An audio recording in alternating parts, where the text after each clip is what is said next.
নমস্কাৰ। আহোমসকল ক'ৰ পৰা আহিছিল? কছাৰীসকল কোন আছিল? গদাধৰ সিংহৰ পত্নী কেইগৰাকী? যি সময়ত জনজাতীয় মৰ্যাদা বিচাৰি ইয়াৰ ভূমিপুত্ৰই সংগ্ৰাম কৰিছে, যি সময়ত খিলঞ্জীয়াৰ অধিকাৰ বিচাৰি ৰাজপথলৈ সহস্ৰাধিক মানুহ ওলাই আহিছে, সেই সময়ত কেতবোৰ অপ্ৰাসংগিক বিষয় অৱতাৰণা কৰি কেতবোৰ লোকে এটা অনাহুত পৰিস্থিতিৰ সৃষ্টি কৰিছে। বিষয়টো অত্যন্ত গুৰুত্বপূৰ্ণ স্পৰ্শকাতৰ বিষয় যে আহোমসকলৰ অধিকাৰ বা আহোমসকলৰ হৃদয় একাষৰীয়া কৰি পেলাই যিবোৰ প্ৰশ্নৰ কেতবোৰ ইউটিউবাৰে হওক বা বিভিন্নজন লোকে ছ'চিয়েল মিডিয়াত এটা বিতৰ্কৰ সূচনা কৰিছে, তাৰ বিষয়ে আমি আলোচনা কৰিব বিচাৰিছোঁ। আমাৰ সৈতে আজি এই আলোচনাত প্ৰতিপক্ষত ষ্টুডিঅ'ত আছে বিশিষ্ট শিক্ষাবিদ ডক্টৰ দয়ানন্দ বৰগোহাঁই, আটাচুৰ সভাপতি বসন্ত গগৈ, টাইপাৰ সভাপতি দিগন্ত তামুলী আৰু আহোম সেনাৰ সভাপতি অংকুৰণ ফুকন। আমি আলোচনালৈ যোৱাৰ প্ৰাথমিক খনতে আমি চাই ল'ব বিচাৰিছোঁ এটা ভিডিঅ' ক্লিপিংছ। ডাঙৰত মই এটা বস্তু গম পালোঁ যে আহোম ইন জেনেৰেল লাইক অলপ সিহঁতৰ কালচাৰেলি কিছুমান বস্তু বহুত বেলেগ। সিহঁতৰ বিয়া বেলেগ ধৰণৰকৈ হয়, চকলং বুলি কয় নে কিবা। তাৰপিছত সিহঁতৰ কিবা কালচাৰৰ ড্ৰেগনছ এণ্ড অল আছে, পূৰা যোনটো পূৰা টোটেল চাইনিজ টাইপ যোনটো ড্ৰেগনছ থাকে যে একদম। সিহঁতৰ মেইন যোন আছিলে তেওঁ বাট কোনোৱে নাজানে। তুমি এনে ক'ৰবাত কাৰোবাক গৈ সুধিবাচোন। হেভি কিন্তু যোৰহাটৰ ৰাস্তাত এটা এনেকুৱা মিউজিয়াম বনাইছে, চ' তুমি সেই এণ্ট্ৰিত তুমি দেখিবা নে ক'ৰবাততো আছে এনেকুৱা ডাঙৰ ড্ৰেগন এটা বনোৱা আছে। তাতে মই ফাৰ্ষ্ট দেখিছো। চৰি, তাত নহয়, এটা বেলেগ মিউজিয়াম টাইপ কিবা এটা আছে, প্ৰটেক্টেড বাই গাৰ্ডছ কিবা। এণ্ড ইট ফেল্ট কি মই কিবা এনেকুৱা অলপ সময়কে শ্ৰীলংকা বা মানে এনেকুৱা ইভেন শ্ৰীলংকাত ড্ৰেগনটো ইউজ হয়। শ্ৰীলংকা বা এনেকুৱা মানে এই ৰাভা চুতীয়া, তোমাৰ কোচ, তাৰপিছত তোমাৰ কছাৰী চৰি ইংলিছত কাছাৰী বুলি লিখা থাকে। So' have you heard of Chilarai? নাই। স্বৰ্গদেউ গদাধৰ সিংহৰ বোলে তিনিজনী ঘৈণীয়েক আছিল, এজনী ভাদৈ, এজনী ৰহেদৈ আৰু এজনী আগুনি কি আছিল, আগুনি বাই নেকি, আগুনি বাই। মই সকলোকে সাধাৰণীকৰণ নকৰোঁ। নতুন প্ৰজন্মৰ তিনিগৰাকী যুৱক যুৱতী, প্ৰায় 60 লাখৰ বা 60 লক্ষাধিক জনবসতিৰে ভৰপূৰ এটা জনগোষ্ঠী আহোমসকল। 600 বছৰ অসম ৰাজত্ব কৰিছিল, যিটো পৃথিৱীৰ বুৰঞ্জীতে বিৰল। 70 বাৰকৈ মোগলৰ আক্ৰমণ প্ৰতিহত কৰিছিল। লাচিতৰ দৰে বীৰ উপহাৰ দিছিল, মূলা গাভৰু। গতিকে বুৰঞ্জীৰ পাতে পাতে আহোমসকলক বাদ দি বা আহোমৰ বুৰঞ্জীক বাদ দি অসম ইতিহাস অপূৰ্ণ। কিন্তু জ্ঞানৰ নমুনা বা কি ধৰণৰ চৰ্চা, অমাৰ্জিত অৰুচিকৰ এটা আলোচনা মই বিশিষ্ট শিক্ষাবিদ ডক্টৰ দয়ানন্দ বৰগোহাঁইৰ পৰা জানিব বিচাৰিম যে প্ৰথম তেওঁলোকৰ কাৰণে এটা মই বিচাৰোঁ যে আহোমসকল ক'ৰ পৰা আহিছিল, তেওঁলোকৰ লগতে নতুন প্ৰজন্ম বহুতো জানিব বিচাৰোঁ যে আপোনাৰ পৰা অকণমান এটা আভাস। আপোনাক ধন্যবাদ আৰু প্ৰাগ নিউজলৈ ধন্যবাদ যে এটা স্পৰ্শকাতৰ বিষয়ত আলোচনা কৰিবৰ কাৰণে আজি এই সুযোগত মাতি আনিছে। মুঠ কথাটো হ'ল এইখন অসম নাছিল তেতিয়ালৈকে যেতিয়ালৈকে ইয়ালৈ টাই আহোমসকল অহা নাই। 1514 চনত বৰ্তমান ইউনানৰ মুংমাওৰ পৰা, সেই সময়ত বহুত এটা বেলেগ বেলেগ ধৰণৰ কথা মানুহে কৈ থাকে, কিন্তু সেই সময়ত ইউনানখন আছিল সম্পূৰ্ণ এখন স্বাধীন ৰাজ্য, নানচাও এটা বিগ এৰিয়া। নানচাওত 11খন টাই ৰাজ্য আছিল আৰু এই 11খন টাই ৰাজ্যৰ ভিতৰৰে এখন মুংমাও। এই মুংমাওৰ পৰাই চুকাফা আহিছিল 1214 চনত আৰু সুদীৰ্ঘ 14 বছৰত কালকে প্ৰায় কাছাকাছি আহি তেওঁ পাটকাই পাৰ হৈ অসমত প্ৰৱেশ কৰিছিল। এই সম্পূৰ্ণ 14 বছৰৰ বিভিন্ন ঠাই ক'ত আছিল, কেনেকৈ আছিল, এইবোৰ চব বুৰঞ্জীত লিখা আছে। ক'ত কেনেকৈ খেতি কৰিছিল এইবোৰ লিখা আছে আৰু প্ৰত্যেক বছৰতে খেতি কৰি বছৰটোৰ কাৰণে খাদ্য লৈ তেওঁলোকে আকৌ মাৰ্চ কৰে ঠিক তেনেকৈ আহি এতিয়াৰ যিটো নংয়াং হ্ৰদ লেক অফ ৰো ৰিটাৰ্ণ বুলি কয় ম্যানমাৰ আৰু অসমৰ বৰ্ডাৰত তাৰ পাৰতে তেওঁ প্ৰায় 2 বছৰমান আছিল সেই ঠাইতে খামজাং বুলি যিডোখৰ ঠাই বুৰঞ্জীত উল্লেখ কৰা খামজাং এই খামজাঙত কছাৰী নহয় নাগাসকল আছে নাগাসকল ফিউৰিয়াছ আছিল আৰু চুকাফাৰ এণ্ট্ৰেঞ্চটো ট্ৰেমেণ্ডাছলি বাধা দিছিল কিন্তু সেইটো ৰাস্তাই যেহেতু আহিব লাগিব আৰু যাবলৈও একেটা ৰাস্তাই ঠাই ৰাখিব লাগিব সেইকাৰণে চুকাফাই লাষ্ট ৰিথৰ্ট ল'ব লগা হৈছিল এখন নগাগাঁও সম্পূৰ্ণৰূপে মাৰি ইখন নগাগাঁওক খুৱাই দিছিল সেইকাৰণে চুকাফাক বহুতে কয় হি ইজ এ বাৰ্বাৰ কিন্তু সেই সময়ত ত্ৰয়োদশ শতিকাৰ আৰম্ভণিত সমগ্ৰ পৃথিৱীৰ চিভিলাইজেশ্যন যদি চোৱা যায় যে এনেকুৱা ধৰণৰ ষ্টেপ নল'লে বিদ্ৰোহটো ডমিনেট কৰাত অসুবিধা আছিল তো দয়কাওৰং নশাৰী পাহাৰ যিটোক আমি পাটকাই বুলি কওঁ সেই পাটকাই পাৰ হৈ তেওঁ ভৈয়ামত নামিছে আৰু নামোতে সেই সময়ত ইয়াৰ যিটো খেতি সেই খেতি হিঁচা খেতি আছিল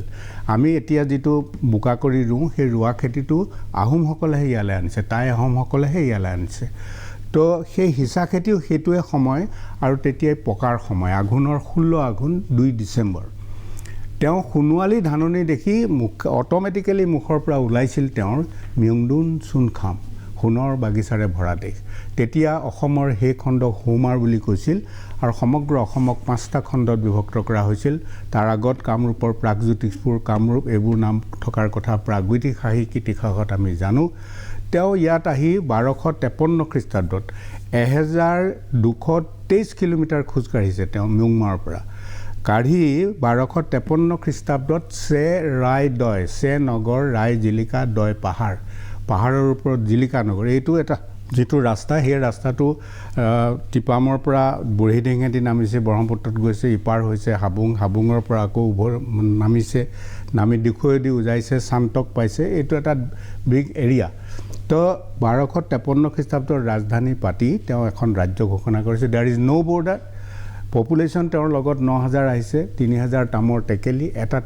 টেকেলি 3টাকৈ মানুহৰ ভাত সিজে গতিকে ইট ইজ কনফাৰ্ম যে 9000 মানুহ তেওঁৰ লগত আহিছিল আৰু চলজাৰ 1080 চলজাৰ আছিল তেওঁলোকে অকল যুদ্ধ কৰিব আৰু বাকীখিনি খেতি খোলা কৰিব মূল কথাটোৱে খেতি তেওঁক এটা উপত্যকা লাগে খেতি কৰাৰ উপত্যকা লাগে সেইটোৱে বিচাৰি এই খণ্ডত পালে আৰু 1253 খ্ৰীষ্টাব্দত ৰাজধানী ডেক্লাৰ কৰাৰ দিনাখনে the first step of assimilation আৰম্ভ হৈছে তেওঁ বগা ঘোঁৰাটো আটাইতকৈ মৰমৰ বগা ঘোঁৰা এটা মাৰি ভোজ এটা দিছে দিখৌৰ এইপাৰে কছাৰীসকল আছিল ব্ৰহ্মপুত্ৰৰ একদম সিটো পাৰত চুতীয়াসকল বৰাহী আৰু মৰাণ তেওঁৰ লগত আহিছে যিটো বৰাহীৰ 2জনী ভনীয়েক আৰু মৰাণৰ 2জনী ভনীয়েক ৰজাৰ থামিথুমা আৰু বডৌচা এই দুয়োগৰাকীৰ ভনীয়েকক বিয়া পাতিছে তেওঁলোক লগত আহিছে ডেফিনেটলি অনুবাদ কৰা মানুহ হিচাপে আমি এতিয়া ভাবিছোঁ যিসকলে আলোচনা কৰোঁ নিশ্চয় চিংফুসকল আছিল যিহেতু চিংফুসকলৰ লগত তেওঁলোকৰ ভাষা টাই ভাষাটোৰ অলপ মিল আছে তেতিয়াও আছিল আৰু ইয়াত তেওঁলোকে দুভাষীৰ কাম নিশ্চয় কৰিছিল তো ভোজটো কেনেকৈ পালি বুলি ক'লত আটাইবোৰে ভাল বুলি ক'লে কিন্তু এজন বৰাহীয়ে ক'লে যে ন তহঁতি বনাব নাজানো ৰজা ডেক্লাৰ কৰিছে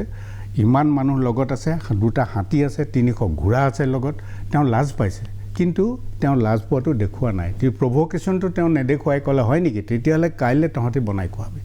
পিছদিনাখন বৰাহীয়ে বনাই খুৱাইছে একেখিনি ইনগ্ৰেডিয়েণ্টছ নুকাই কুকুৰা বাইবুন বেতগাজ ফাকলাই লাই শাক প্লাডুন মাগুৰ মাছ প্লাফেক কাৱৈ মাছ এইবোৰ ষ্টাইলটো বেলেগ সব চুঙাত ভৰাই বনাইছে পানীও দিছে টোপোলা ভাত দিছে খাই বিৰাট ভাল পালে সেইদিনাই তেওঁ নিজৰ ৰান্ধনিখিনি চেঞ্জ কৰি ক'লে যে পিছদিনাৰ পৰা ইহঁতি বনাব এণ্টায়াৰ বৰাহী ৰজাই বৰাহীৰ হাতেৰে খায় entire Barahi merge with the nation Ahom নেশ্যনৰ আহোমৰ লগত লগ লাগি গ'ল আজি বৰাহী মাথা ক'তো পাবলৈ নাই দিছ was the first step of assimilation আৰু তাৰ পিছৰ পৰা তেওঁৰ সেই নীতিটোকে এণ্টায়াৰ পিছৰ ৰজাসকলে যি 39জন ৰজা এজন দুবাৰ হৈছে এজন গতিকে এই পিছৰ ৰজাসকলে মানি চলাৰ কাৰণে এটা জাতি হ'ল আৰু উল্লেখযোগ্য যে যুদ্ধ কেতিয়াও কৰা নাই তেওঁলোকে সমিল মিলেৰে আগবাঢ়িছে আৰু প্ৰথম যুদ্ধখন চুতীয়াৰ লগত হৈছে 1523 চনত সোমাইছে 1228ত 1523লৈ 5 বছৰ মাত্ৰ কম 300 বছৰ 300 yearsৰ পাছত যুদ্ধ হৈছে আৰু কছাৰীসকলৰ লগত যুদ্ধ হৈছে 1535 কিয় যে এটা নেশ্যন ক্ৰিয়েট কৰিব লাগে তেওঁলোকে দিগদাৰ কৰে লগ নালাগে এটা নেশ্যন ক্ৰিয়েট কৰিব লাগে কাৰণে তেওঁলোকক নিজৰ লগত ল'বলৈ বাধ্য কৰাইছে আৰু এটা নেশ্যন হৈছে 17 টাইমছ আটাইতকৈ শক্তিশালী মোগল ফ'ৰ্চটোক 17 বাৰ খেদিছে আৰু জাতিটো স্বাধীন কৰি ৰাখিছে আজি অসমীয়া জাতি আফটাৰ ডেম'ক্ৰেটিক পাৰ্লিমেণ্টাৰী গভৰ্ণমেণ্ট অসমীয়া জাতি বড়ো মিচিং কাৰ্বি ডিমাচা লালুং আহোম চুতীয়া কোঁচ কছাৰী নতুনকৈ অহা পমুৱা মুছলমান টি চাহ বাগানৰ বনোৱা হৈ গ'ল where is the Assamese nationality এই সময়ছোৱাত যদি আন্তৰিকতাৰে জাতিটোৰ কাৰণে কাম কৰা নাযায় তেতিয়াহ'লে অসমীয়া জাতিয়ে সম্পূৰ্ণৰূপে নাইকিয়া হৈ গুচি যাব যি বিষয়টোৰ লগত আলোচনা কৰিবলৈ আপোনালোকে আহিছে এই কথাবোৰ এনেদৰে ক'ব পাৰি ৰিক্সাৱালা এটাক কোনেও সমালোচনা নকৰে কোনোবা ভাল মানুহ এজনক উত্থাপিত মানুহ এজনক সমালোচনা কৰে গতিকে তেওঁলোকক সমালোচনা কৰিব লগা আমাৰ আছে বুলি আমি ভবা নাই আৰু এটা কথা কিন্তু এইখিনিতে ক'ব লাগিব যে মাত্ৰ দুটা উদাহৰণ দিম দি মানে হেৰিত solidarity of the Ahom Tai Ahom people তেওঁলোকে লয়েলিটিটো ইমান বেছি ৰজাৰ মুখলৈ নাচায় ইভেন দি বুঢ়াগোহাঁই বৰগোহাঁই বৰপাত্ৰ গোহাঁই ৰজাৰ মুখলৈ নাচায় সুধিলে কয় আৰু এই লয়েলিটিটো থকাৰ কাৰণে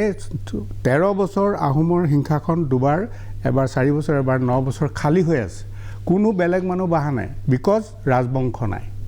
এই লয়েলিটিটোৰ কাৰণে 600 ইয়াৰ্ছ ৰৈছে আৰু বাকী বিষয়াসকল এটা সৰু উদাহৰণ দিওঁ প্ৰতাপ সিংহ খুব প্ৰতাপী ৰজা আৰু বৰ মৰমীয়াল ৰজা তেওঁ এবাউট 100 ইয়াৰ্ছ জীয়াই আছিল মৰাৰ আগতে প্ৰজা চাওঁ বুলি দিশত আহিছিল গড়গাঁৱৰ পৰা তেতিয়া ক'লে যে মই আৰু তোমালোকক চাবলৈ আহিছোঁ মই আৰু নেবাচিম গতিকে তোমালোক যাতে আৰু শান্তিৰে থাকা তেতিয়া পাৰৰ উচুপনি উঠিছিল আৰু পাৰৰ মানুহে কৈছিল আপুনি মনিব নোৱাৰে আমি 100 মানুহ বলি যাম তাম্ৰেশ্বৰী মন্দিৰত আপোনাৰ কাৰণে সেইকাৰণে পিছত লিখিছিল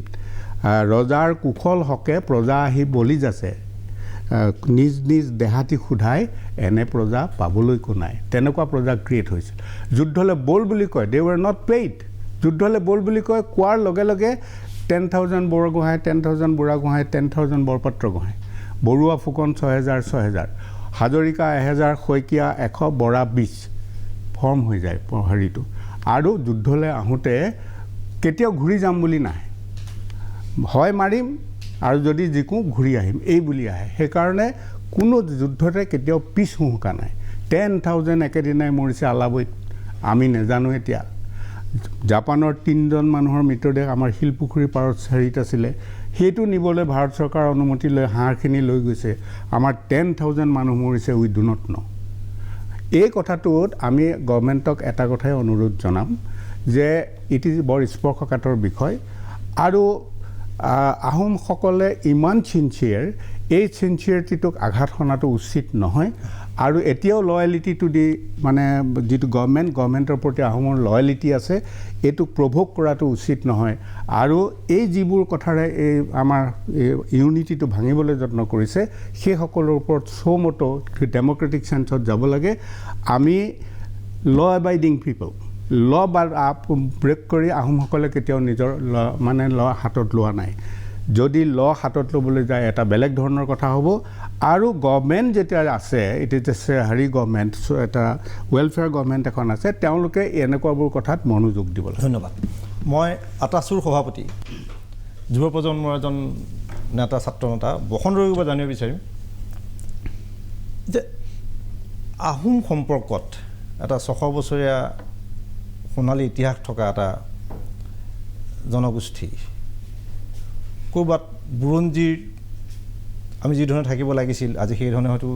নাই CBSE বা NCERT কিতাপ পত্ৰ তেনেকৈ নাই এই গোটেই কামটো ৰাজ্য চৰকাৰৰ কাম এই যে নতুন প্ৰজন্মৰ কিছু এইসকল নিজৰ নিজৰ ক্ষেত্ৰত জনপ্ৰিয় পডকাষ্ট কৰিছে ইউটিউবাৰ হিচাপে আছে কিন্তু নিজৰ মানুহখিনিৰ কথা নিজৰ অতীতটোৰখিনিৰ কথা থলগিৰি মানুহৰ কথা নাজানে তেওঁলোকে এই যে যিটো তেওঁলোকৰ অজ্ঞানতা বা তেওঁলোকৰ অজ্ঞানতাটো ঠিকই আছে এইটো বেলেগ বিষয় কিন্তু এইটো যে সামাজিকভাৱে প্ৰতিফলিত কৰা হৈছে অপমান কৰা হৈছে মই বসন্ত ৰঘুৰ পৰা জানিব বিচাৰিম মই বিৰতিৰ পিছত ঘূৰি আহি পেলাই তাৰ আগতে মই খন্তেক বিৰতি লৈ দিওঁ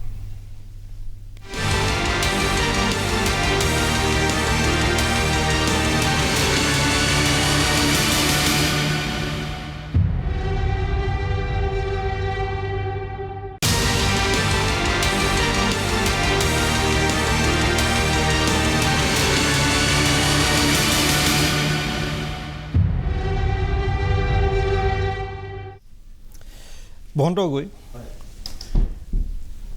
ইচ্ছাকৃতভাৱে অসমৰ অন্যতম বৃহৎ জনগোষ্ঠীটোক অপমান কৰা হৈছে। এইটো ইচ্ছাকৃত, কাৰণ মই আগতেও কৈছোঁ যে অপমান কৰি ৰাজহুৱাকৈ ক্ষমা খুজি দিলে দায়িত্ব শেষ। তাৰ আহোম ছাত্ৰ সন্থাৰ সভাপতি হিচাপে আৰু যুৱ প্ৰজন্মৰ নেতা হিচাপে আপোনাৰ প্ৰতিক্ৰিয়া কি হ'ব? দাদা, প্ৰথমতে আপোনাক ধন্যবাদ জনাইছোঁ। এটা স্পৰ্শকাতৰ বিষয়ে আপুনি আলোচনাৰ মাজলৈ লৈ আনিছে আৰু প্ৰাগ নিউজৰ পৰিয়ালক আমি ধন্যবাদ জনাইছোঁ। এই যে ইউটিউবাৰ কেইজনে কথাবিলাক কৈছে বা কোনোবাই ছ'চিয়েল মিডিয়াত যে কথাখিনি লিখিছে, মই এই প্ৰসংগলৈ যোৱাৰ আগতে মই কেইটামান কথা আপোনাক উলিয়াই দিব বিচাৰিছোঁ যে আহোম জনগোষ্ঠীক তুচ্ছ তাচিল্য কৰা, আহোম জনগোষ্ঠীক হেয় প্ৰতিপন্ন কৰা, আহোম জনগোষ্ঠীটোক সমালোচনা কৰা আৰু আহোম জনগোষ্ঠীটোক অসমীয়াৰ মূল সুঁতিৰ চিন্তা চৰ্চাৰ পৰা বিচ্ছিন্ন কৰি দিব পৰা যিটো চিন্তা, সেইটো কিন্তু আজিৰ পৰা বহুদিনৰ আগতে আৰম্ভ হ'ল। মই সৰু এটা উদাহৰণে মই কেইটামান কথা আপোনাক ক'ব বিচাৰিছোঁ। মই কেইটামান তথ্য লৈ আহিছোঁ যে গুণাৰাম বৰুৱাই 1886 চনত লিখা অসম বুৰঞ্জীত লিখিছে, আৰু হলিয়াম ঢেকিয়াল ফুকন অসম বুৰঞ্জী আদি বুৰঞ্জী পাত মিলি এটা কথা হৈছে গাৰো, মৰু, মিচিং, গাৰো, আহোম আদি বিভিন্ন জনগোষ্ঠীৰ প্ৰতি তুচ্ছ তাচিল্যসূচক তাত মন্তব্য দিছে। 1 নম্বৰ, আহোম জাতিটোক এটা মূৰ্খ জাতি, ডাঙৰক সন্মান কৰিব নজনা, অখাদ্য খাদ্য খোৱা একোটা জাতি বুলি বুৰঞ্জীবিদসকলে কৈ থৈ গৈছে। আৰু হলিয়াম ঢেকিয়াল ফুকনৰ বাংলা ভাষাত লিখা অসম বুৰঞ্জীত উল্লেখ আছে যে আহোম জাতি এটা মূৰ্খ জাতি, ডাঙৰক সন্মান কৰিব নাজানে। আৰু এই বুৰঞ্জীখনক যিটো এটা ভয়ংকৰ কথা উল্লেখ আছিলে, এই বুৰঞ্জীখনকে বহু অধ্যয়ন গৱেষণাৰ প্ৰশংসা কৰিছে বুৰঞ্জীবিদ সূৰ্য কুমাৰ ভূঞাই। সূৰ্য কুমাৰ ভূঞাই প্ৰশংসা কৰি কৈছে আহোম জনগোষ্ঠীক যিখনত মূৰ্খ বুলি কৈছে, জনগোষ্ঠীয়ে ডাঙৰক সন্মান কৰিব নাজানে বুলি কৈছে, য'ত লিখিত আছে। আৰু তাক সূৰ্য কুমাৰ ভূঞাই কৈছে, সূৰ্য কুমাৰ ভূঞাই এটা কথা কৈছে যে বহু অধ্যয়ন আৰু গৱেষণাৰ দ্বাৰা ৰচিত এইখন বুৰঞ্জী। মই 1 ছেকেণ্ড ক'লোঁ, তেওঁলোকে হয়তো নাজানে কৃষ্ণকান্ত সন্দিকৈ হয়, এই জনগোষ্ঠীটোৰ হয়, হয়, তেওঁৰ সমতুল্য বা সেই পৰ্যায়ৰ হয়, মানে পণ্ডিত হয়, বিৰল। হয়, ঠিক আছে, কওক। এই কথাখিনি কৈছে। আৰু এটা কথা কৈছে, তাত এটা কথা বিঞ্চি কুমাৰ বৰুৱাই লিখিছে যে এই গ্ৰন্থ অসমৰ ইতিহাস গৱেষকসকলো নতুন তথ্য উপাদান যোগান ধৰিব। ইয়াৰ উপৰি এই গ্ৰন্থখনক ভূয়সী প্ৰশংসা কৰিছে তেতিয়া অসমৰ শিক্ষামন্ত্ৰী দেৱকান্ত বৰুৱাই, য'ত আহোম জনগোষ্ঠী মূৰ্খ বুলি সজাইছে, য'ত আহোম জনগোষ্ঠীয়ে ডাঙৰক সন্মান কৰিব নাজানে বুলি কৈছে। সেই সময়ত অসমৰ শিক্ষামন্ত্ৰী দেৱকান্ত বৰুৱাই কৈছে যে এইখন এখন উৎকৃষ্ট গ্ৰন্থ। মানে পৰোচনাটো ক'ত আৰম্ভ হৈছে, ৰাজনৈতিক কোনখিনি ক্ষেত্ৰৰ পৰা আহোম জনগোষ্ঠীৰ উপলুঙাসূচক মন্তব্য কৰা হৈছে। আৰু এটা কথা মই উল্লেখ কৰোঁ যে 1795 চনত প্ৰথম অভিধান প্ৰণয়ন হৈছে, যে টেঙাই মোহন আৰু ৰমাকান্ত মলাই বৰুৱাই বুৰঞ্জী লিখিছে। সেই বুৰঞ্জীখনক স্বীকৃতি দিয়াৰ পৰিৱৰ্তে অসম সাহিত্য সভাৰ সভাপতি নগেন শইকীয়া ডাঙৰীয়াই তেখেতৰ অভিভাষণত কি কৈছিলে জানে? যে তেখেতে কৈছে যে টাই ভাষা এটা মৃত ভাষা, এই ভাষা শিকাৰ প্ৰয়োজন নাই। যি সময়ত আজিৰ মানুহে বিজ্ঞানৰ যুগত মংগল গ্ৰহলৈ গৈছে, তেনে সময়ত টাই ভাষা শিকি পটলুং পিন্ধি ইতিহাসৰ ৰথৰ চকা ওলোটাই ঘূৰাৰ প্ৰয়োজন নাই। এয়া হ'ল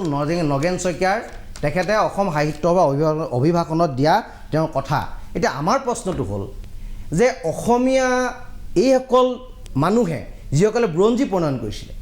যিসকলে শিক্ষামন্ত্ৰী আছিলে, যিসকলে চৰকাৰৰ ৰজাঘৰীয়াৰ মানুহ আছিলে, এই মানুহবিলাকৰ যিসকল আহোম জনগোষ্ঠীৰ প্ৰতি যিটো দৃষ্টিভংগী, তেখেতলোকৰ আহোম জনগোষ্ঠীক কৰা তুচ্ছ তাচিল্য যিসকল মন্তব্য, তেখেতলোকে আহোম জনগোষ্ঠীক কৰা তেখেতলোকৰ মনোভাৱ, এই মনোভাৱবোৰৰ লাহে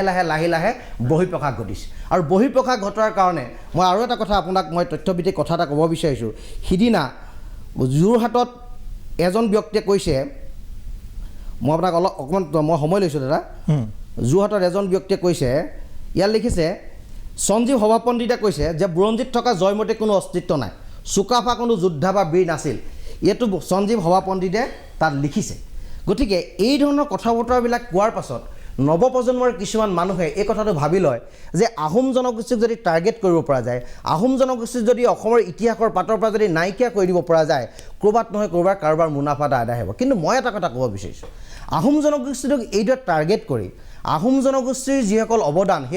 সেইটোক অস্বীকাৰ কৰি বুৰঞ্জীৰ লিখিত অধ্যায় আৰু বুৰঞ্জীৰ তেজাল ইতিহাসক নাচ্ছাত কৰি কোনটো পৰিৱেশৰ মাজত অসমৰ মানুহখিনিক জীয়াই ৰাখিব বিচাৰিছে যি সময়ত চাওলুং চুকাফাৰ দূৰদৰ্শী চিন্তাধাৰা আৰু লুইতপৰীয়া সভ্যতা যিটো সৃষ্টি কৰিছিল এই সভ্যতাৰ অসমৰ জাতি বৰ্ণ ভাষা নিৰ্বিশেষে সকলোৱে অসমীয়া জাতিৰ ৰূপ দিছিল এই ৰূপৰেখাটোক ভাঙি পেলানি 1228 খ্ৰীষ্টাব্দৰ সেই অসমখনলৈ ঘূৰাই নিব বিচাৰিছে নেকি য'ত ক্ষুদ্ৰ ক্ষুদ্ৰ জাতিসত্তাই নিজকে এটা স্বাভিমানী জনগোষ্ঠী বুলি জীয়াই আছিল য'ত অসমীয়াৰ কোনো পৰিভাষা নাছিল অসমীয়া জাতিৰ কোনো পৰিভাষা নাছিল য'ত অসম ভূখণ্ডৰ কোনো মানচিত্ৰ নাছিল এই পৰিৱেশলৈ লৈ যাব বিচাৰিছে নেকি গতিকে মই এটা কথা কৈছোঁ যে বহুত ত্যাগ আছে ত্যাগৰ যদি ইতিহাসটো চাই যে এই ইতিহাসটো ক'ব নোৱাৰাখিনি ইতিহাস যে ছাৰে গোটেই কথাখিনি কৈছে তাৰ ওপৰত কৈছোঁ যে মূলাগাঁও বড়োৱে ঘোঁৰাত উঠি তুব্ৰকৰ বিৰুদ্ধে যুদ্ধ কিয় কৰিছে সেই ৰঙামুৱাবীৰে সেই জামুগুৰি চাপৰিত বুকুত সৰপাত কিয় বিন্ধি লৈছিল এই কথা বতৰাবিলাক আছে এই কথা বতৰা বুৰঞ্জী অলিখিত কথা জানিব লাগিব ৰাইজে কিন্তু জনাৰ পিছত আহোম জনগোষ্ঠী যে টাৰ্গেট কৰি লোৱা হৈছে আহোম জনগোষ্ঠীক টাৰ্গেট কৰি লোৱাৰ এটাই কথা হৈছে যে এই জনগোষ্ঠীটোক মানুহে আজি তাৰিখত এখিনি মানুহে এনেকৈ ক'ব বিচাৰে যে মূলসুঁতিৰ অসমীয়া নহয় নেকি এনেকৈ ক'ব বিচাৰে এনেকৈ কোৱাৰ এটা উদাহৰণ মই আপোনাক আৰু এটা দাঙি ধৰোঁ দাদা যে এই যে মূলসুঁতিৰ অসমীয়া নহয় বুলি কয় তাৰ এটা কথা চাব ডিম্পু বৰুৱাই ভুল কৰিছে ডিম্পু বৰুৱাক ছাপৰ্ট দিবলৈ গৈ এজন মানুহে লিখিছে লুইত কুমাৰ বৰ্মন ডাঙৰীয়াই লিখিছে যে আমি কামৰূপৰ মানুহ আহোমৰ তলত কেতিয়াও নাছিলোঁ যাৰ বাবে চব কথা যে জানিব লাগিব তাৰ বাধ্যবাধকতা ক'ত আছে যে তেওঁ কামৰূপৰ মানুহ গতিকে আহোমৰ শাসনৰ তলত নাছিল গতিকে আহোম বুৰঞ্জী অসম বুৰঞ্জীক তেখেতে নাচ্ছাত কৰিছে আৰু কৈছে যে অসম বুৰঞ্জীৰ বিষয়ে জানিব লাগে বুলি কামৰূপৰ মানুহজনে ক'ৰবাত লিখা আছে নেকি আজি বিজ্ঞানৰ যুগ আজি প্ৰযুক্তিবিদ্যাৰ যুগ আজি সভ্যতাৰ যুগ আজি এই শিক্ষিত সমাজখনে শিক্ষিত মানুহখিনি এই ধৰণৰ যদি বক্তব্য আগবঢ়ায় যে এই বৰ্মন বোলা মানুহজনে যদি কয় মই কামৰূপৰ মানুহ হৈ অসম বুৰঞ্জী নাজানো আহোমৰ তলত নাজানো কাৰণে আহোমক আমি নাচ্ছাত কৰিছোঁ আহোমৰ অসমীয়াৰ প্ৰতি কোনো অৱদান নাই অসমৰ কৰে একো কৰা নাই এই কথা বতৰা যদি কয় অন্তৰত মানে আৰু বুৰঞ্জীৰ বিশ্লেষণ হ'ব পাৰে হয় নতুন তথ্য আহিব পাৰে আৰু জয়মতী কুঁৱৰী বা মূলা গাভৰুক লৈ কেতবোৰ কথা পতা কিন্তু তেওঁলোক সদায় এটা চৰিত্ৰটো মানুহৰ কাৰণে প্ৰেৰণা হয় এগৰাকী মহিলাই কিমানলৈকে ক্ৰিয়া কৰিব পাৰে এগৰাকী মহিলা আমাৰ এই ইতিহাসত আছিল এই ভূখণ্ডত আছিল যে তেওঁ এখন ৰাজ্য বচাবৰ কাৰণে জয়মতী কুঁৱৰীয়ে কিমানলৈকে ত্যাগ কৰিছিল হয় বা মূলা গাভৰুৱে কিমানলৈকে যুঁজ দিছিলে গতিকে সেইটো আমাৰ কাৰণে প্ৰেৰণা সেই ত্যাগৰ কথাখিনি আলোচনা নকৰি নাচ্ছাত কৰিব কিয় বিচাৰিছে আৰু এই যে নাচ্ছাত কৈছে এই অসমৰ এখিনি মানুহে স্পষ্টভাৱে আজি ষ্টুডিঅ'ত কৈছোঁ যে কোনো কোনো জনগোষ্ঠীক তুচ্ছ তাচ্ছিল্য কৰাৰ কাৰণে অসমখন কিন্তু আজি দেশত ভাঙোন্মুখী পৰিৱেশলৈ গৈছে কোনোবাই পৃথক ৰাজ্যৰ বিষয়ে দাবী উঠিছে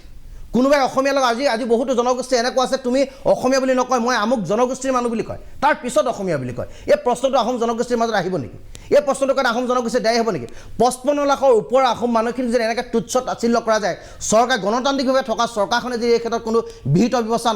গ্ৰহণ নকৰে যদি আমি যদি কওঁ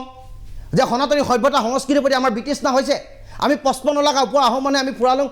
ধৰ্মত আমি একেলগে দীক্ষিত হওঁ আমি অসমীয়া ভাষা নকওঁ আমি টাই ভাষা কওঁ তেতিয়া অসমীয়া ভাষা অসমত জীয়াই থাকিবনে সনাতনী সভ্যতা সংস্কৃতি অসমীয়া জীয়াই থাকিবনে এই কথা বতৰাবিলাক আছে এই বাস্তৱ সময়ত কথাবিলাকৰ পৰা যদি মানুহে আঁতৰি গৈ আমাক যদি উপাসনা পদ্ধতিক লৈ যদি আমাক সমালোচনা কৰে আমাৰ যদি বিবাহিক প্ৰথাক লৈ যদি আমাক সমালোচনা কৰে আমাৰ দেশ পাতিক লৈ যদি কোনোবাই সমালোচনা কৰে আমাৰ খাদ্যবিলাকক যদি কোনোবাই অখাদ্য বুলি কয় এইখন সমাজত আমি কৰিবলগীয়া বহুত কাম আছে আৰু আমি কিছুমান কথা মুকলিমূৰাকৈ পাতিম আৰু 55 লাখ আহোম মানুহক লগত লৈ আমি এই কথাবিলাক আমি আলোচনা কৰিম আমাক কাৰে বিন্ধা দি এই কথাবিলাকে বিন্ধি আছে যে কিয় আমাক ইমানে তুচ্ছ তাচ্ছিল্য কৰিছে গণতান্ত্ৰিক চৰকাৰখন থকাৰ পাছত অসমৰ মুখ্যমন্ত্ৰীজনৰ ওপৰত হিমন্ত বিশ্ব শৰ্মা ডাঙৰীয়াৰ ওপৰত সকলো জাতি জনগোষ্ঠীয়ে তেখেতক মানি লোৱাৰ পাছত তেখেতক স্বীকাৰ কৰাৰ পাছত তেখেতৰ সুশাসন থকাৰ পাছত কিয় এটা জনগোষ্ঠীক ইমান পৰা উপলুঙা কৰাৰ পিছত আমাক তুচ্ছ তাচ্ছিল্য কৰাৰ পিছত এইসকল ব্যক্তিৰ বিৰুদ্ধে যেতিয়া কেছ দিয়া হয় কেছটো কিয় ৰেজিষ্টাৰ নহয় তেখেতক কিয় গ্ৰেপ্তাৰ কৰা নহয় বা তেখেতক কিয় চমুটো কেছ দিয়া নহয় এই কথা বতৰাবিলাক আমাৰ আছে মই এটা কথা ডক্টৰ ভূপেন হাজৰিকাই লিখি গৈছে যেতিয়া বিষ্ণুৰাভাই তেওঁক লৈ গৈছিলে যে যদি জনজাতীয়সকলক জানিব বিচাৰিছ তে তই লাও পানী খা গাহৰি খা কৈছিলে এটা কথা যে জনজাতীয় সংস্কৃতি বা কৃষ্টি জানিবলৈ হ'লে তেওঁলোকৰ খাদ্যাভ্যাসৰ বাবে সকলো পৰিচিত হ'ব লাগিব সেই কথাটো কৈছে ভূপেন হাজৰিকাই লিখি গৈছে এতিয়া মই এটা কথালৈ আহিব বিচাৰোঁ আমাৰ টাইপাৰ সভাপতি দিগন্ত তামুলীৰ পৰা জানিম বসন্ত চল আকৌ আহিম হয় যে এই যিটো এটা দীঘলীয়া প্ৰক্ৰিয়া চূড়ান্ত ৰূপ পাইছেগৈ এটা ছ'চিয়েল মিডিয়াৰ জৰিয়তে এইটো দেশ বিদেশে গৈ পেলাই ভাইৰেল হৈ গৈছে যে ব্ৰেক লোৱাৰ আগতে মই পাছত মই আকৌ আহিম ইয়াৰ ওচৰলৈ দিগন্ত তামুলী যে চৰকাৰে কেনেকুৱা ব্যৱস্থা গ্ৰহণ কৰা উচিত মই বিৰতিৰ পিছত মই দিগন্ত তামুলীৰ প্ৰশ্নটোৰ উত্তৰ বিচাৰিম এতিয়া বিৰতি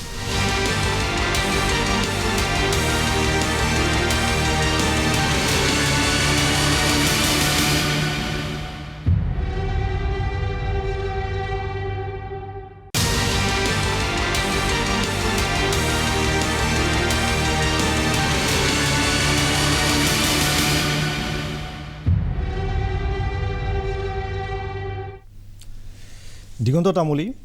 টাই আহোম যুৱ পৰিষদৰ সভাপতি এটা ডিজাইন কৰি অনা হৈছে নেকি এটা বৃহৎ জনগোষ্ঠীৰ বিৰুদ্ধে আৰু এই ক্ষেত্ৰত কাৰণ এইটো মই জনাত যে অসমৰ ভাৰতৰ বাহিৰতো এইটো ভিডিঅ'টো তেওঁলোকৰ প্ৰচাৰ হৈছে গোটেইটো আৰু বিশেষকৈ নতুন ল'ৰা ছোৱালীবিলাকে কিছুমান বস্তু তেওঁলোকৰ পৰা ফ'ল' কৰে যিটো সেইটোৱে সত্য বুলি ভাবে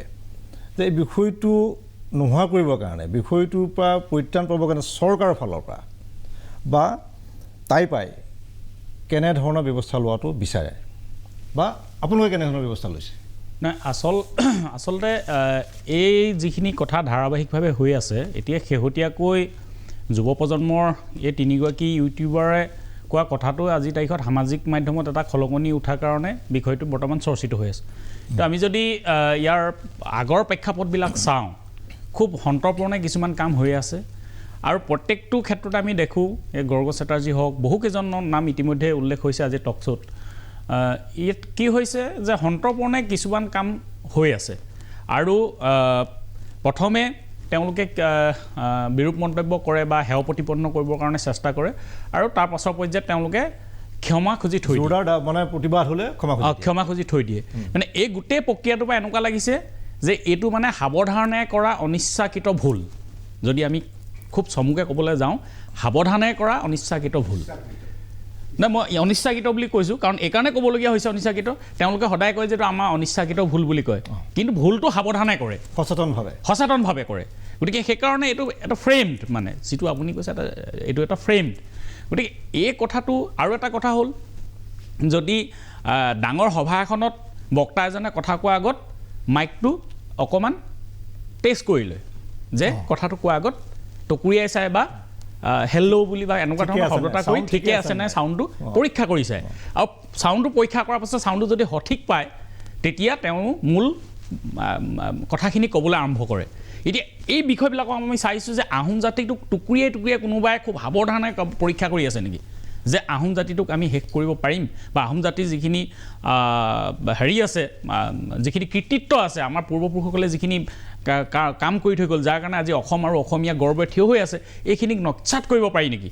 কাৰোবাৰ হয়তো তাত উৰ্বৰ বা অনুৰ্বৰ কাৰোবাৰ মস্তিষ্কৰ কথা জড়িত থাকিব পাৰে আৰু আটাইতকৈ ডাঙৰ কথা হ'ল যে আমাৰ পূৰ্বপুৰুষসকলে যিখিনি কাম কৰিছে ইতিমধ্যে চৰ্চিত হৈছে বিভিন্ন সময়ত বিভিন্ন সভা সমিতি হৈ থাকে কিন্তু আমি টাই আহোম যুৱ পৰিষদে আমাৰ নৱপ্ৰজন্মৰ প্ৰতিনিধি হিচাপে এটা কথা আমি স্পষ্টভাৱে ক'ব বিচাৰোঁ যে এই অসমখন কৰাৰ ক্ষেত্ৰত বা অসমীয়া জাতি গঠন প্ৰক্ৰিয়াৰ ক্ষেত্ৰত আটাইতকৈ ডাঙৰ ভূমিকা আহোমসকলে লৈছিলে স্বৰ্গদেউ চাউলুং চুকাফাই আৰম্ভ কৰিছিলে এইটো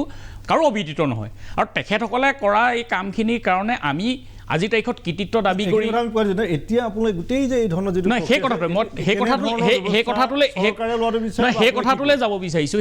যাব বিচাৰিছোঁ যে আমাৰ পূৰ্বপুৰুষে যিটো কৃতিত্ব অৰ্জন কৰিলে আজি অসম আৰু অসমীয়া জাতি গঠনৰ ক্ষেত্ৰত বা অসমখন কৰাৰ ক্ষেত্ৰত এই কৃতিত্বৰ বিনিময়ত আজি তাৰিখত আমি কাৰো পৰা কৰোণা প্ৰাৰ্থী নহয় আমি কাৰো পৰা কৰোণা বিচৰা নাই মূল কথাটো হ'ল সেইটো আৰু টাই আহোমসকল বুলিয়ে নহয় যিকোনো জনগোষ্ঠী এটাৰ এগেইনষ্টত এনেধৰণৰ ধাৰাবাহিক আক্ৰমণটো কোনেও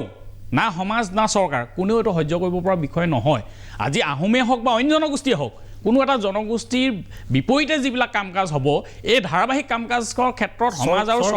চৰকাৰৰ ভূমিকাটো একদম সন্তুষ্ট আমি নহয় এইকাৰণে নহয় মূল কথাটোলৈ এইকাৰণে গৈছোঁ চৰকাৰৰ ভূমিকাত এইকাৰণে সন্তুষ্ট নহয় আপোনালোকে দেখিব যে বিগত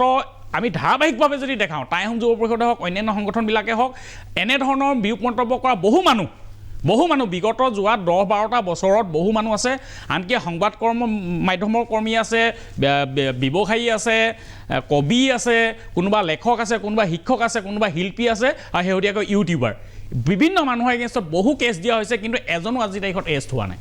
এজন মানুহ এৰেষ্ট হোৱা নাই কিন্তু যোৱা আমি 2টা বছৰ দেখিছোঁ সৰু ক্ষেত্ৰত কেছ দিলেও মানুহ ধৰি আনিছে আনকি অসমৰ বাহিৰৰ পৰাও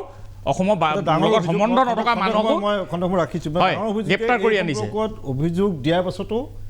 কোনো মানুহৰ বিৰুদ্ধে কোনো ধৰণৰ ব্যৱস্থা গ্ৰহণ কৰা হোৱা নাই আৰু এটা কথা মই সংযোগ কৰিব বিচাৰিছোঁ যে আমি অসমীয়া জাতিটো ধৰি ৰখাৰ স্বাৰ্থত আমি বহু সময়ত নীৰৱে থাকোঁ যে এইখিনি কিছুমান কথা আমি ক্ষমা কৰি দিওঁ বহল হিতৰে কিন্তু এতিয়া আমাৰ ধৈৰ্যবানটো আমাৰ হলগিছে যে আমি টাইপাৰ নিজাববীয়া ব্যৱস্থা আমি চৰকাৰে যদি আজি বহি থাকে আমি টাইপাৰ নিজাববীয়া ব্যৱস্থা ল'ম আৰু টাইপাই যদি নিজাববীয়া ব্যৱস্থা ল'বলৈ যাওঁতে কোনোবাখিনিত যদি চৰকাৰে আমাৰ বিৰুদ্ধে যদি ব্যৱস্থা গ্ৰহণ কৰিবলৈ চৰকাৰ আগবাঢ়ি আহে তাতো আমি কোনো ধৰণৰ কুণ্ঠাবোধ নকৰোঁ গতিকে অনাগত দিনত আমি কাকো ক্ষমা নিবিচাৰোঁ আমি ক্ষমাও নিবিচাৰোঁ ক্ষমাও নকৰোঁ আপোনাৰ ওচৰলৈ আহিম মই অংকুৰণ ফুকন আহোম সেনাৰ সভাপতি গোটেই যিটো পৰিৱেশ ৰচনা কৰা হৈছে তাত দুটা বিষয় সাংঘাতিকভাৱে তল পৰি গৈছে এটা হৈছে জনজাতিকৰণৰ দাবী আৰু জনগোষ্ঠীয় মৰ্যাদা মূল দুটা বিষয় যিটা তেওঁলোকৰ ৰাজনৈতিক নিৰ্ণায়ক শক্তি আপোনালোকে এটা অভিযোগ কৰিছিলে যে সমষ্টি পুনৰ্নিৰ্ধাৰণৰ নামত আহোমসকলৰ নিৰ্ণায়ক শক্তি হোৱাৰ অধিকাৰটো কাঢ়ি নিয়াৰ চেষ্টা এটা চলিছে কিন্তু এই মুহূৰ্তত এই মূল বিষয় দুটা জনজাতিকৰণেই হওক বা জনগোষ্ঠীয় মৰ্যাদাই হওক বিষয় দুটা তল পেলাই এই ধৰণৰ প্ৰসংগবোৰ আনি পেলাই লঘু লাঞ্ছনা কৰি পেলাই এটা উদ্দেশ্যপ্ৰাণোদিতভাৱে কৰা হৈছে নেকি সেই বিষয়বোৰ তল পেলাবলৈ আচলতে মই বিশেষকৈ যিকেইজন ইউটিউবাৰ আছে কথাখিনি কৈছে সেই কথাখিনিত মই উদ্দেশ্যপ্ৰণোদিত বুলি ক'বলৈ নাযাওঁ কিন্তু তেওঁলোকে মানে ভুল কৰিছে কিন্তু এটা কথা মই এই মজিয়াৰ পৰা এটা কথা কৈ দিব বিচাৰোঁ আপুনি জানি খওক বা অজানিতে খওক যদি আপুনি বিষ খাইছে তেনেহ'লে তাৰ স্বাস্থ্যৰ পক্ষে হানিকাৰক আৰু সেই হানিকাৰক যিটো ফল সেই ফলটো আমি আহোম সেনাই এইকেইজনক দিম সেইটো স্পষ্ট কথা তেওঁলোকে যিহেতু বিষ খাইছে মানে জনগোষ্ঠীটোক লৈ তুচ্ছ তাচ্ছিল্য কৰিছে নহয় তেওঁলোকৰ বিৰুদ্ধে ব্যৱস্থা গ্ৰহণ কৰা হ'ব এতিয়া মই এটা কথা কৈ যাব বিচাৰোঁ তেওঁলোক ক্ষমাও খুজিছে কিন্তু সেইটোৱে মই সেই গতিকে কৈছোঁ ক্ষমা খুজিছে ক্ষমা খুজিব পাৰে মই কৈছোঁ ন আপুনি জানি খাওক বা নেজানি খাওক যদি আপুনি বিষটো খায় তেনেহ'লে আপুনি তাৰ কাৰণে আপুনি ফল পাব আমি ইয়ালৈকো মাতিছিলোঁ তেওঁলোকক তেওঁলোকে দুজনে ফোন নধৰিলে আৰু এজনে আহিম বুলি কৈ পেলাই সেইটোকে কৈছোঁ সেইটোকে কৈছোঁ যদি বিষ খাইছে তাৰ ফলটো তেওঁলোকে পাব আৰু এইটো ইতিহাসে কৈ আহিছে আৰু আমি ডেফিনেটলি কৰিম মই আপোনাক এটা কথা কৈছোঁ চৰকাৰখনৰ এই বিষয়বোৰৰ ক্ষেত্ৰত আমাৰ ইমান কোনো আস্থা এই গতিকে নাই আপুনি যদি চাই সৰ্বানন্দ সোণোৱালৰ দিনত যেতিয়া কেবিনেট হৈছিলে তাত এজনো আহোমক প্ৰথমতে কেতিয়া মন্ত্ৰিত্ব দিয়া নাছিলে আপোনালোকে যদি চাই এতিয়া আমি দেখি আছোঁ আমাক একচুৱেলি গোটেই আহোম জনগোষ্ঠীটোক আচলতে ৰাজনৈতিকভাৱে নিঃশেষ কৰিবলৈ হ'লে আমাৰ যিখিনি মানুহ আছে মানুহখিনিক লাহে লাহে ভাগ ভাগ কৰিব লাগিব যেনে আমি সদায় কওঁ যে আহোম কেৱল এটা জাতি নহয় আহোম এটা দৰ্শন হিচাপে আচলতে মানি চলোঁ য'ত আমাক স্বাভিমানৰ কথা শিকায় য'ত দেশ আৰু জাতি প্ৰথম বুলি কোৱা শিকায় আৰু য'ত দেশ আৰু জাতিৰ কাৰণে জীৱনৰ সৰ্বোচ্চ দিবলৈ আমাক শিকায় যি আহোম জাতিয়ে আচলতে এই বৃহত্তৰ অসমীয়া জাতিটোক গঢ় দিবলৈ নিজৰ ভাষা সংস্কৃতি চব এৰি দিলে যি আহোম জাতিয়ে এই ভূখণ্ডক ৰাজনৈতিকভাৱে নেতৃত্ব দিবলৈ তেওঁলোকে নিজৰ ধৰ্মটো কাকো জোৰ জবৰদস্তি জাপি নিদিলে যি সময়ত মধ্যযুগত দিল্লীত যেতিয়া মেহমেদান ধৰ্মটো যেতিয়া গ্ৰহণ কৰা নহৈছিল বিষয়বাদ দিয়া নহৈছিল তেওঁলোকক হত্যা কৰা হৈছিল সেই সময়ত কিন্তু আমাৰ এটা ধৰ্মীয় পৰম্পৰা থকাৰ পাছতো আমি কাকো জাপি দিয়া নাছিলোঁ আমি এই অঞ্চলত বসবাস কৰা ধৰ্মীয় বিশ্বাসসমূহক আমি তুলি ধৰিছিলোঁ মই এই গতিকে এই গোটেই কৈছোঁ যে উদ্দেশ্যপ্ৰণোদিতভাৱে দীৰ্ঘ সময়ৰ পৰা আচলতে আহোমসকলক এইটো কৰি থকা হৈছে আজিৰ তাৰিখত ছ'চিয়েল মিডিয়াৰ যুগ কাৰণে আমি এইখিনি সহজে দেখিবলৈ পাইছোঁ তেতিয়া তেওঁলোকে অলপ নীৰৱে কৈছিলে মই এটা কথা ক'ব বিচাৰিছোঁ যে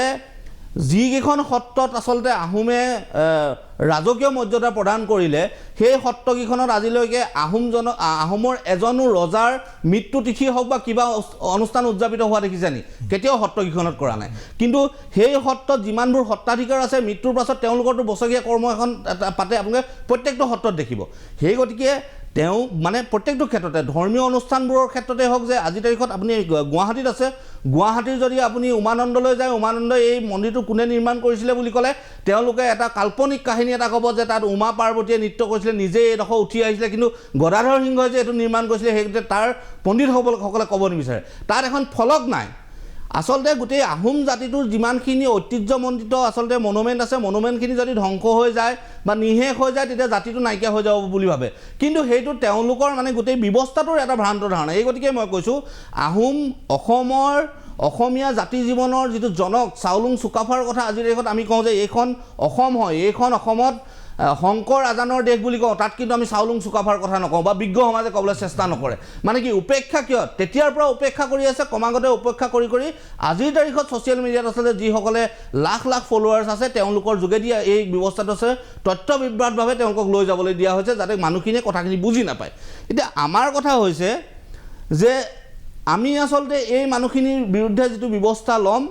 আমি সময়ত ল'ম এই গতিকে সময়ত ল'ম বুলি কৈছোঁ এনেকুৱা বহুত মানুহ আছে যিখিনি মানুহে চৰকাৰী পক্ষত থকা ডাঙৰ আপোনাৰ দলৰ মূল বিষয়ববীয়াই কৈছে যে মূলা গাভৰু হলত বিহাৰীয়ে কাটি চানাৰ লগত খুৱাই দিলে অৰ্থাৎ তেওঁ এনেকুৱা এটা শব্দ প্ৰয়োগ কৰিছে এটা মানে শ্লেছ দিছে তাত মানে মূলাটো মূলা গাভৰুক একত্ৰিত কৰি কথাটো কোৱা নাই কওঁতে কিন্তু পাকে পকৰে সেইগৰাকী বীৰাংগনাৰ কথাই কোৱা হৈছে যিগৰাকী বীৰাংগনাৰ গোটেই পৰিয়ালটো আচলতে পুতেকৰ বাদ বাকী গোটেই পৰিয়ালটো সেই যুদ্ধখনত মৰিছে এতিয়া আমি বিচাৰিছোঁ এইটো কথা যে চৰকাৰে যিহেতু ব্যৱস্থা গ্ৰহণ নকৰে আমি আহোম সেনাৰ ফালৰ পৰা তেওঁলোকৰ বিৰুদ্ধে ব্যৱস্থা গ্ৰহণ কৰা হ'ব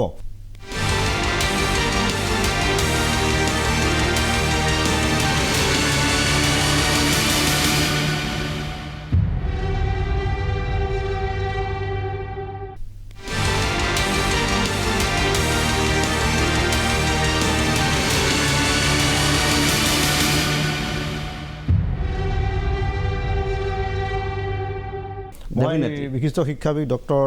দয়ানন্দ বৰগোহাঁইৰ পৰা এটা কথা জানিব বিচাৰিম বিষয়টো কাৰোবাৰ দৃষ্টিত হেৰিবাৰ্ষিক যে গদাধৰ সিংহৰ পত্নীক লৈ এটা মন্তব্য কৰিছে যে তেওঁ 3গৰাকী ঘৈণীয়েক আছিল বুলি কৈছে অকণমান মই এই চেগতে মই নতুন প্ৰজন্মৰ বহুতে হয়তো নাজানে বা জানিবলৈ আগ্ৰহী নজনাটো মানে এনেকুৱা নহয় জানিবলৈ আগ্ৰহী নহয় তেওঁলোকৰ কাৰণে আপুনি অকণমান যদি কৈ দিয়ে চমুকৈ যিটোৰ কথা কৈছে সেইটো গদাধৰ সিংহৰ পত্নী নহয় প্ৰথম কথা আৰু 2 নম্বৰ হ'ল গদাধৰ সিংহৰ পত্নী জয়মতী এগৰাকী আৰু নাগালেণ্ডত থাকোঁতে ডালিমিৰ কথা ওলাইছে সেইটো মেচিয়ৰ্ড মানে এষ্টাব্লিছ ফেক্ট নহয় সম্পৰ্ক হ'ব পাৰে থাকিব পাৰে আৰু নাগা পিপুলে এইটো ভাল পায় নাগা পিপুলে এতিয়াও কয় যে তোমাৰ খানৰ লগত আমাৰতো সম্পৰ্ক আছে দেই ডালিমিটো তোমাক খানে লৈছে দেই এনেকৈ ধৰণৰ কয় ৰহাৰ ৰহদৈ টিপামৰ ভাদৈ হলগুৰিৰ আঘুনি বাই সেইটো ৰহাৰ নহয় সেইটো ৰহনৰ ৰহদৈ টিপামৰ ভাদৈ মানে হলগুৰিৰ আঘুনি বাই এই 3গৰাকী মানুহে গদাধৰ সিংহৰ পলাই থাকোঁতে সহায় কৰিছিল বুলি কৈছে আৰু সহায় কৰাটো কি হৈছে তেওঁলোক বোলে সেইটো বুৰঞ্জীত উল্লেখ নাই কিন্তু এইটো কিংবদন্তীৰ নিচিনাকৈ আৰু মানুহৰ মুখে চলে মানুহৰ যিটোৰ ওপৰত ফেইথ আছে বিশ্বাস আছে হয় বুলি কয় এইটো আৰু এইটো আপুনি মানুহৰ মূৰৰ পৰা উলিয়াই দিব নোৱাৰে তেওঁলোক কিজনী মানে যেতিয়া চাৰিওফালৰ পৰা গদাধৰ গুচি ধৰিবলৈ লৈছিলে তেনেকুৱা সময়তে বোলে তেওঁ শুই দি তেওঁৰ ওপৰত বগা কাপোৰ এখন দি এই দিনুজনীয়ে একেলগে কান্দিবলৈ ধৰিলে তো তেওঁলোক এজনী ৰহনৰ বুলি ধৰোঁ এই হেৰি এইটো কি কয় টিপামৰ বুলি ধৰোঁ তেওঁলোকে কেনেকৈ লগ পালে একেলগে সেই কথাটো লৈ হয়তো তেওঁ ক'ব খুজিছে যে 3জনী ঘৈণীয়েক আছিল আচলতে গদাধৰ অকল এগৰাকীয়ে ঘৈণীয়েক 1 নম্বৰ 2 নম্বৰ কথা সময় আছেনে বাৰু চমুকৈ বাকী যিবোৰ বুৰঞ্জীৰ কথা সেই বুৰঞ্জীবোৰ অংকুৰণে কথা এটা কৈছে আৰু অংকুৰণে বেয়া কথা এটাও কৈছে যে আমি নিজে ইনিচিয়েটিভ ল'ম ইনিচিয়েটিভ লৈ প্ৰেজেণ্ট ডে গভৰ্ণমেণ্টে বিৰাট ভাল পাব লগে লগে ধৰি বান্ধি খতম কৰি দিব হয় কিন্তু আমি দিয়াবোৰ তেওঁলোকক মনাবলৈ বাধ্য কৰিব লাগিব যে আমি এইটো ল'ৰ ওচৰত গৈছোঁ কিয় নল'বা কি কাৰণে ৰেজিষ্টাৰ নকৰে এনেকুৱাবোৰ কথা হ'ব পাৰে আৰু 2 নম্বৰ কথাটো হ'ল যে শংকৰদেৱক লৈ বহু ধৰণৰ বেলেগ চৰ্চা চলি আছে শংকৰদেৱৰ সম্পৰ্কটো আমি বহুত বেছি কৈ দিব পাৰোঁ সমগ্ৰ জাতিটো একেবাৰে কি ধৰণে তেওঁ লৈ গ'ল ঠিক আছে তেওঁ ধৰ্মীয়ভাৱে এটা কথা ক'লে অথিৰ ধনজন জীৱন যৌৱন অথিৰ অহু সংসাৰ হোৱাট ইজ মিনিং তেওঁ নিজে কৈছে ৰাম বুলি তৰে মিৰি অহম কছাৰী তেওঁৰ মানে হেৰিটো গণ্ডগোল আছে শংকৰদেৱৰো ঠিক আছে আমি সেইটোও মানিছোঁ কিন্তু শংকৰদেৱে কোনখন অসমত ধৰ্ম প্ৰচাৰ কৰিছিল সেইখন অসম যিখন অসম স্বাধীন আছিল যদি শংকৰদেৱৰ জন্ম 1449 ধৰ্ম প্ৰচাৰ কৰিছে 1500 কিমান চনৰ পৰা স্বাধীনতাটো যদি ৰাখি দিয়া নহ'লহেঁতেন শংকৰদেৱো আল্লাহ আকবৰ আমিও আল্লাহৰ আকবৰ এইটো চাৰ্টেইন আছিলে সেই কথাটো তেওঁলোকে স্বীকাৰ নকৰি কয় যে শংকৰদেৱে অসমীয়া জাতি গ্ৰহণ কৰিলে আৰু মই এতিয়া গুৱাহাটীৰ যিডোখৰ ঠাইত আছোঁ মই এটা সৰু উদাহৰণ দিছোঁ যে it should not be taken in a generalization মই য'ত আছোঁ তাৰ কাষতে এটা ডাঙৰ ঘৰ বনাই আছে ৰকি বোলে এই যে যোৱা ভাদ মাহটো তাৰ ওচৰত এটা নামঘৰ আছে পুৰা 30 দিন ভাদ মাহত তাত আমাৰ মানুহে নাম লৈ আছে গোটেই দিনটো প্ৰায় আবেলি 12 বজাৰ ভাদমহীয়া নাম লৈ আছে কিন্তু সেই ঘৰটোত মিনিমাম 100 মহিলাই কাম কৰি আছে অল আৰ পমুৱা মুছলমান পইচাটো কাৰ ঘৰলৈ গৈছে এই নাম লৈ থকা মানুহখিনিৰ ঘৰলৈ গৈছে নে ইয়াৰ ঘৰলৈ গৈছে ভাগৱত পাঠ বুলি কৈ 7 দিন 7 ৰাতি একেবাৰে চলি থাকে এতিয়াও মিছা কথা এখিনি কৈ ভাওনা এতিয়াও চলি আছে কিন্তু আসল কথাটো হ'ল এই চলি থকা কথাটো আমি বুজি পাইছোঁ যে হয় সেই সময়ত বিশ্বাস বাৰু বিশ্বাস মনোৰঞ্জনৰ কাৰণে কৰিছিলে বুজি পাইছোঁ সব কথা বুজি পাইছোঁ কেতিয়া ইমান ষ্ট্ৰেছ দি এতিয়া সেই কথা মই খালি এই বিষয়টো এটা বেলেগ এটা বিষয় মই খালি জানো যে গদাধৰ সিংহক কিয় টানি অনা হ'ল বুলি ভাবে বিতৰ্কৰ মাজলৈ এই আচল কথাটো হ'ল যে আহোমৰ যিটো সেই সময়ত ল'ৰাৰ যে অত্যাচাৰৰ পৰা এখন দেশ এখন ৰাজ্য বচোৱা হৈছিল দেশ এখন সেই স্বাধীন দেশখন আৰু তাত জয়মতী কুঁৱৰীৰ অৱদান আছেই গদাধৰ সিংহ পলাই তাৰপিছত আহি তেওঁৰ যি আহোমৰ যে অন্যতম শ্ৰেষ্ঠ ৰজা গতিকে এই বিষয়টো কিয় টানি অনা হ'ল কথাটো মই এতিয়া একদম একেবাৰে সৰুকৈ কৈছোঁ এইকেইটা ল'ৰাটো সৰু ল'ৰা কম পঢ়া শুনা হ'ব পাৰে বেছি পঢ়া শুনা হ'ব পাৰে এওঁলোকে সমাজ সম্পৰ্কে এওঁলোকৰ ধাৰণা ঠিক নহয় এওঁলোকৰ ধাৰণা অকল পইচা লাগে ফূৰ্তি ফাৰ্তা কৰিব লাগে খাব লাগে সেইটো তেওঁলোকৰ ফিলচফি কিন্তু এইখন অসমৰ শিক্ষাখণ্ডৰ এতিয়া এডভাইজাৰ হৈ আছে তেওঁ ভুলকৈ কৈ দিলে ক্ষমা খুজিছে এইটো বেলেগ কথা ক্ষমা খোজাটো এই হেৰিয়ে কোৱাটো আকৌ যে মই ইণ্টেনশ্যনলি ক'ম তাৰপিছত ক্ষমা খুজি দিম তেওঁ সেই কথাটো কিমান অনুতপ্ত নিজে আমি লগ পালে কথা পাতিম যে হাউ ফাৰ আপুনি কিমান অনুতপ্ত সুধিম তেওঁক মহন্তক সুধিম ডক্টৰ মহন্তক কিয় ক'লে তেওঁ শিৱসাগৰৰ মানুহ ৰংঘৰটো মুছলমানৰ কথা এই কথাটো সাংঘাতিক কথা একদম মানে মূৰত এইটো সোমাই এই বিষয়লৈ পাতিম কিন্তু তাৰ বিৰতিৰ সময় হিচাপে কৈ আছে আমি খন্তেক সময় বিৰতি লওঁ আকৌ পুনৰ এই চৰ্চালৈ উভতি আহিছোঁ